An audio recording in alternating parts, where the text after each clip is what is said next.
Bonjour, moi c'est Henri et dans cette vidéo je vais vous montrer comment on réalise un certain nombre de nœuds qui sont régulièrement utilisés en canyoning.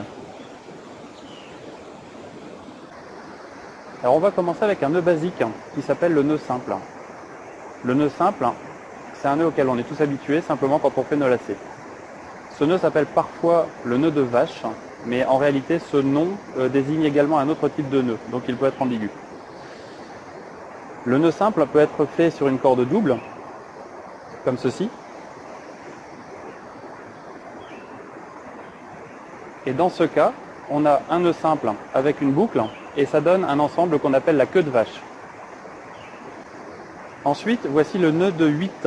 Alors le nœud de 8, on va tout simplement passer la corde, celle-ci, devant puis derrière pour pouvoir entourer et puis on repasse dans la boucle. Et voilà un nœud de 8 qu'on peut serrer. Ce nœud de 8, on peut très bien le doubler. Alors pour le doubler, ici, je vais le tresser. Alors, pour ça, je vais donner un petit peu de mou. Et puis voilà. À partir de là, j'ai toujours mon nœud de 8. Je peux aller prendre un obstacle. Et à partir de là, je vais tresser le nœud. C'est-à-dire qu'avec cette corde-ci, je vais suivre cette corde-là. Donc je passe ici, et puis comme ça, et puis comme ça.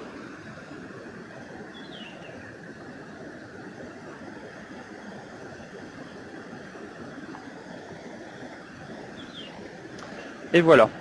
Je me retrouve avec un nœud de 8 en double, donc un 8 double. On a vu qu'à partir du 8 simple, on peut le tresser pour en faire un 8 double. Eh bien, on peut très bien tresser sur le 8 double pour refaire un 8 triple. Le 8 triple peut être utilisé par exemple pour mettre bout à bout deux cordes, c'est-à-dire pour rabouter deux cordes. Pour ça, on va commencer par faire un 8 double sur la première corde.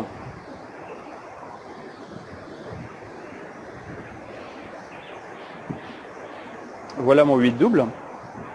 Et je viens avec la deuxième corde tresser en partant directement d'ici. Et je vais suivre donc la double corde. Je passe ici, puis je passe ici et là-bas.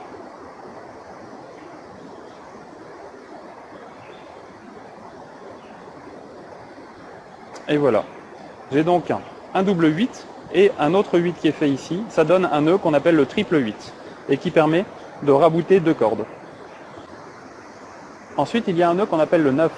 Alors pour ça, le 9, c'est simplement, on va commencer comme un 8, c'est-à-dire comme ça. Et ici, si on voulait faire un 8, on passerait ici directement. Et en réalité, pour faire un 9, on va continuer à faire un tour de plus pour rentrer dans la boucle. Et voici le 9. Ça, c'est un nœud de 9. Alors on va voir maintenant le nœud de cabestan.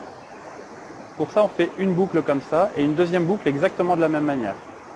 Ces deux boucles, on va ensuite les superposer, non pas comme ça, comme elles sont naturellement, mais on va les superposer comme ça. Et ensuite, il suffit de venir accrocher ici. Par exemple, avec un mousqueton. Voilà. On a le nœud de cabestan qui ressemble à ça.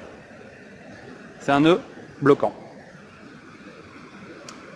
Le nœud de cabestan, il faut aussi savoir le faire sur un amarrage statique. Pour ça, on va passer la corde au-dessus pour faire un premier tour. Si je la reprends ici à droite, je vais la renvoyer sur la gauche pour faire le deuxième tour. Et ici, je la passe en dessous. Et on retrouve ce dessin du cabestan. Ensuite, on va voir le demi-cabestan. Pour faire un demi-cabestan, on fait une boucle et puis ensuite on va simplement ramener la corde ici et on vient l'attraper à cet endroit-là. Et voilà, on a un demi-cabestan. C'est un nœud qui a cette forme-là. Et c'est un nœud qui coulisse, soit dans un sens, soit dans l'autre. On peut facilement passer d'un demi-cabestan à un cabestan, simplement en faisant un demi-tour de plus sur cette corde-là. On retrouve le cabestan. Ensuite, on va voir le nœud de pêcheur double qui permet de rabouter deux cordes. Pour cela, on va prendre un peu de mou. Ici, avec ma corde jaune, je vais la placer le long de la corde blanche. Je vais faire un demi-tour avec, tout simplement. Et puis, je vais la passer en arrière pour faire un premier tour, puis un deuxième tour. On fait donc deux tours. Et ensuite, on repasse ici à travers les deux boucles qui viennent d'être faites. Première et deuxième boucle. On tire pour mettre le nœud en place. Ensuite, on fait la même chose de l'autre côté, avec la corde blanche. Je fais un demi-tour avec la corde blanche. Je vais la passer ici pour faire une première boucle, puis une deuxième boucle. Et je repasse à travers. Je tends maintenant pour mettre en place le nœud. Et il me reste à tirer de part et d'autre sur chaque corde pour que les deux viennent se mettre l'un contre l'autre. Et je tends pour mettre en place. Voici le nœud de pêcheur double. On utilise parfois la moitié seulement du nœud de pêcheur double. Dans ce cas-là, on va parler d'un demi-nœud de pêcheur double ou encore d'un nœud double gancé. Pour cela, on va aller attraper par exemple un mousqueton. Et ici, on va réaliser le même nœud que tout à l'heure, c'est-à-dire ici une première boucle, puis une deuxième. On repasse à l'intérieur. On tend pour mettre en place le nœud. Et il reste maintenant à tirer sur la corde principale pour venir mettre le nœud en butée. Et cela permet par exemple de faire des longes. Une précision enfin. Lorsqu'on confectionne le nœud de pêcheur double, on réalise ici un premier tour, puis un deuxième tour. C'est parce qu'on fait deux tours que ça s'appelle un nœud de pêcheur double. Si on voulait, on pourrait très bien faire plus de tours, un troisième, un quatrième, et ça peut être nécessaire par exemple quand on a affaire à une corde très glissante. A l'inverse, si on voulait, on pourrait faire un seul tour. Dans ce cas-là, on ferait ici un nœud simple. Et dans ce cas-là, on appellerait ça un nœud de pêcheur simple. Le nœud de pêcheur simple n'est pas utilisé en canyoning. Ensuite, on va voir le nœud de mule. Le nœud de mule, c'est un nœud qui a la caractéristique de pouvoir se faire sous tension. Donc ici, on a une corde qui est déjà tendue et on va procéder alors à la réalisation du nœud de mule. Il existe en réalité deux versions du nœud de mule. Selon les manuels, on va parfois avoir la première version, parfois la seconde. Alors je vais vous montrer les deux. La première version, c'est entre guillemets la plus simple. On vient tout simplement attraper la corde ici derrière, faire une boucle, et puis repasser ça ici entre les deux, comme ceci. Et voilà le nœud de mule, on peut serrer l'ensemble. Voilà à quoi ressemble le nœud de mule. La deuxième version du nœud de mule, il suffit de faire un petit tour de poignet comme ça, avant de procéder à la même opération. On vient alors faire une boucle qu'on va repasser là-bas directement, dans la boucle qu'on a faite avec le poignet. Cette deuxième version donc demande un geste de plus, un mouvement de plus, et par contre elle est un petit peu plus sécurisée. Ensuite on va voir le nœud de chaise. Alors pour ça on va passer la corde dans un point d'accroche, puis à partir de là on va faire ici une boucle, et avec la main droite on va repasser la corde légèrement à l'intérieur pour la faire dépasser.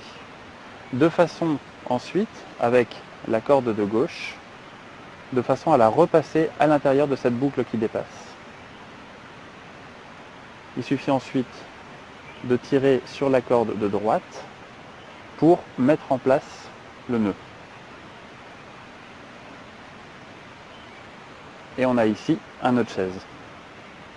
Voici un beau dessin de nœud de chaise.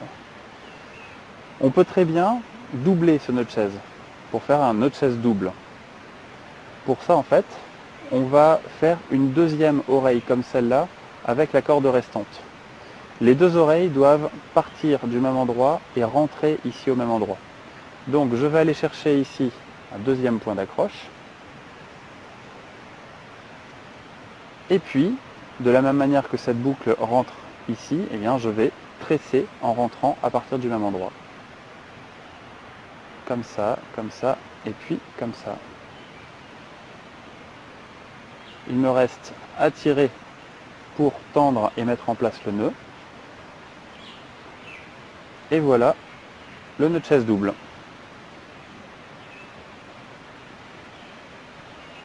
Ensuite, il y a le nœud de papillon. Alors le nœud de papillon, on va prendre la corde dans la main gauche, faire ici une boucle qui vient croiser la corde au milieu de la main. Puis on fait une deuxième boucle plus petite qui vient croiser au même endroit. L'idée maintenant, c'est simplement de prendre la corde de la grande boucle pour venir la passer à l'intérieur de tout ça.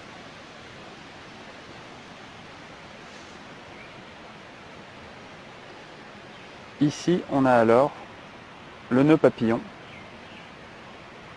qui est en place. Enfin, on termine avec le nœud de Mickey. Alors pour le nœud de Mickey, on va commencer par faire une boucle assez longue. Et puis, on va faire comme un début de nœud de 8. Sauf que, arrivé ici, on va simplement poser la corde au-dessus et on va venir l'attraper par derrière, tout en maintenant la boucle ici, dans la main droite. Comme ça, on va pouvoir tirer à gauche et avec la main droite, on va chapeauter l'ensemble. On tire maintenant et on se retrouve avec le nœud de Mickey, caractérisé par ces deux oreilles et ici un schéma qui est presque comme un 8, c'est-à-dire qu'on a bien deux cordes en haut comme un 8, par contre on a trois cordes en bas.